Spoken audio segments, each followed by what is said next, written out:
ここが好きだよ日本人へようこそ。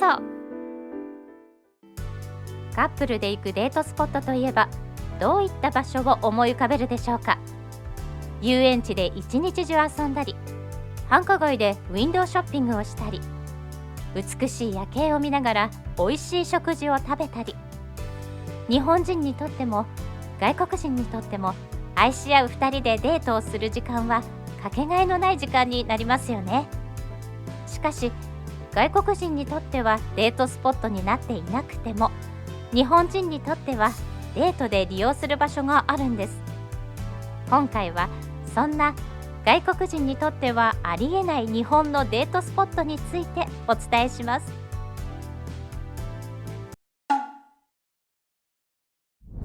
こんにちは、私の名前はナタリー。ニューヨーク出身の25歳よ。ニューヨークの出版社で働いているわ。大学の時に日本から留学に来ていたユうスケと出会ったの。ユうスケとは同じサークルに入っていて、お互いにスポーツが好きで話があって付き合うようになったのよ。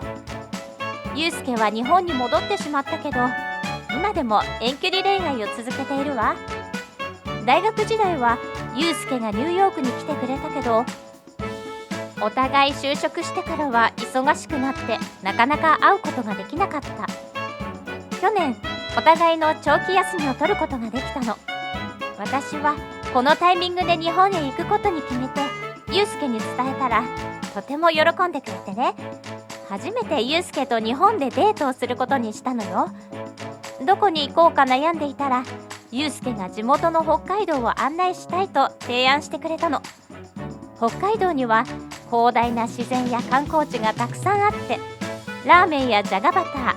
お寿司とか美味しいものがたくさんあるんだって。本当は雪の季節に行くのがいいみたいだけど、休みの都合で今回は夏に行くことにしたの。ユうスケが北海道の夏にはラベンダーという紫色の美しい花がたくさん咲いていて、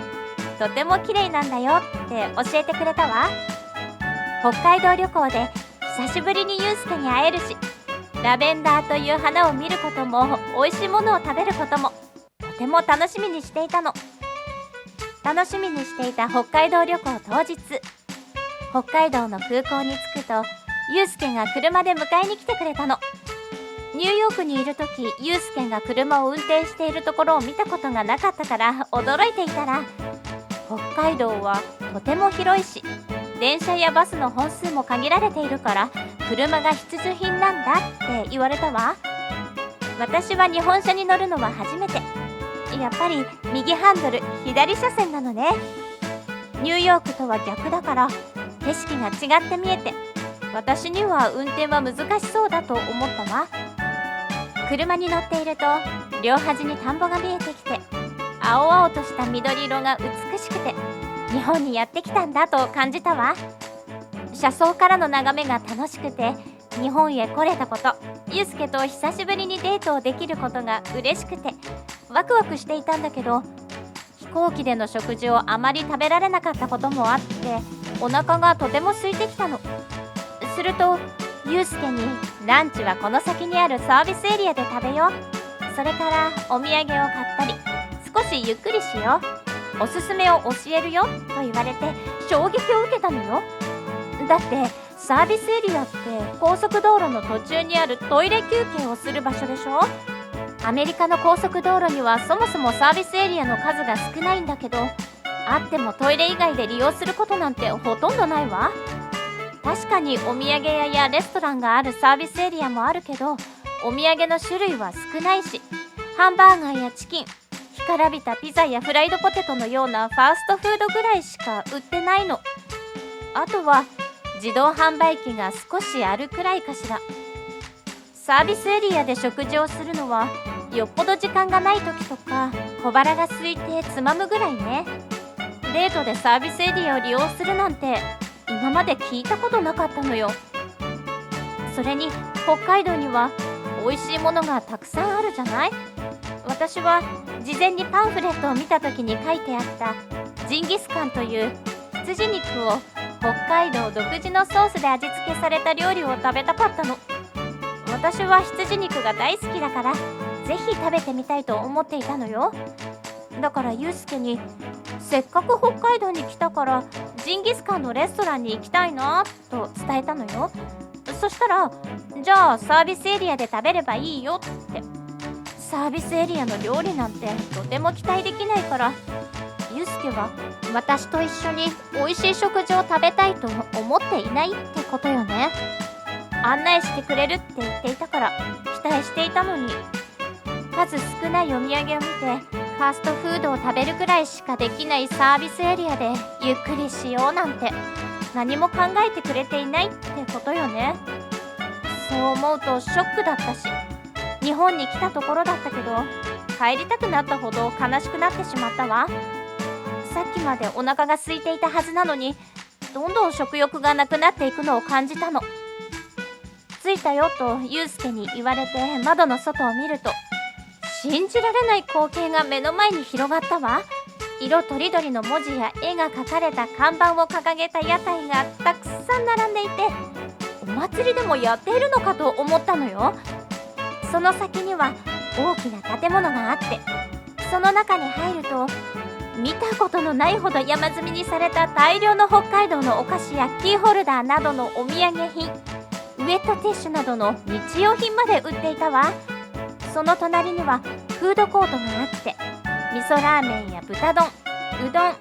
そば、たくさんの食べ物屋が並んでいたの。ここが本当にサービスエリアなのと目を疑ったわ。買いたいものや食べたいものがたくさんあってワクワクしてきて、どんどん楽しくなってきたの。確かにここならユうスケの言った通りゆっくりできそうと思ったわ。とにかくまずはランチよねとフードコートの食べ物を見回して何を食べようかと悩んでいたら、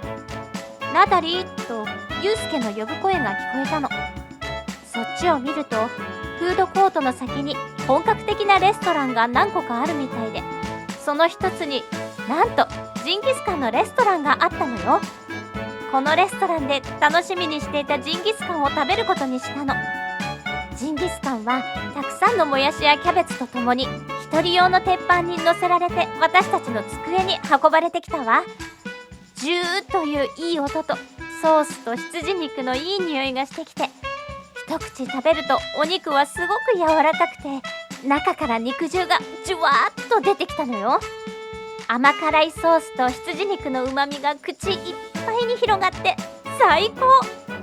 これがサービスエリアの食事だなんて信じられなかった。日本のサービスエリアではこんな本格的なその土地の名物を食べられるのね。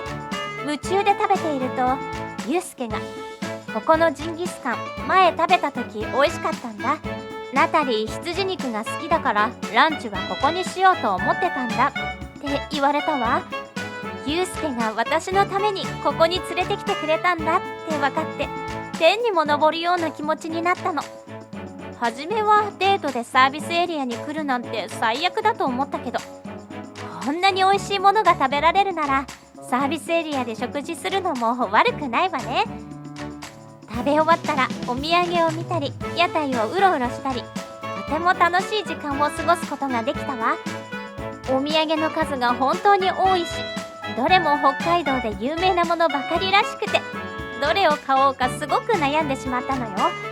ユうスケが北海道は農業も盛んだからじゃがいもを揚げたお菓子がすごく美味しいよとおすすめしてくれたの。試食をしてみたらすごく気に入って家族の分と自分用に買うことにしたわ。今まで旅行してもお土産を買うことを重視したことなかったけど、こんなにたくさんお土産があると買いたくなるし、選ぶのがとても楽しいのね。日本人はお土産好きだって聞いたことあったけど、なんとなく分かった気がしたわ。サービスエリアでいろいろ見て回っていたら疲れてきたから天気もいいし、屋台でソフトクリームを買って海の見えるベンチで休憩をしようということになったの。ベンチに座ると壮大な海が目の前に広がって、海の匂いが香ってきて風がすごく気持ちよくて、普段私の住んでいるところはビルばかりで自然に触れることは少ないから、久しぶりの大自然に心が洗われたわ。そしてソフトクリームを一口食べるとその美味しさに言葉を失った。冷たさとともに牛乳の濃厚な味がこれでもかというほど襲ってきたのよ。北海道には牧場がたくさんあって、搾りたての牛乳を使って作っているから、これほど牛乳の味を感じられるらしいわ。日本のサービスエリアはアメリカとは比べ物にならないほど楽しくて素晴らしい場所だった。その中で一番驚いたのは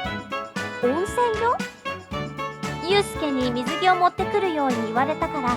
プールにでも行くんだと思っていたら、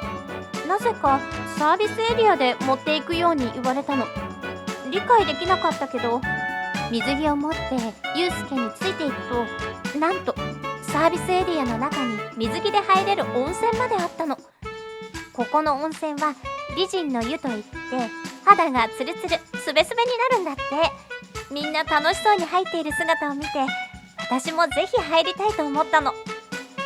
温泉に入るとお湯が優しく私の肌を包み込み、体の芯から温まることができたわ。温泉だけでなくサウナも完備してあって、大満足の温泉施設だったのよ。サービスエリアで北海道の自然を感じて、美味しいものが食べられて、北海道お土産を買うことができるなんて夢にも思っていなかったから、本当に驚いた。その上温泉まであって、私はすっかり心からリラックスして夢見心地の気分になってきてね。自分がサービスエリアにいるなんてすっかり忘れて楽しんでしまったわ。日本のサービスエリアは立派な観光地なのね。日本のサービスエリアはその地域のお土産が買えたり、ご当地のグルメを堪能できることはもちろん、場所によっては温泉やバラ園を楽しめたり、ドッグランでワンちゃんと遊ぶこともできたりするのです。昨今ではサービスエリアを旅の目的にする人も多いのではないでしょうか。外国のサービスエリアはトイレ休憩のために立ち寄る人が多く、旅の目的と言われると驚くかもしれません。ですが外国の人にも日本のサービスエリアを知ってもらい、旅の目的の一つとしてサービスエリアを満喫してほしいですね。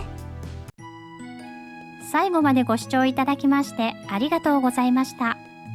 視聴者の皆様のご意見ご感想をコメント欄までお寄せください。もしよろしければ高評価やシェアしていただけると嬉しいです。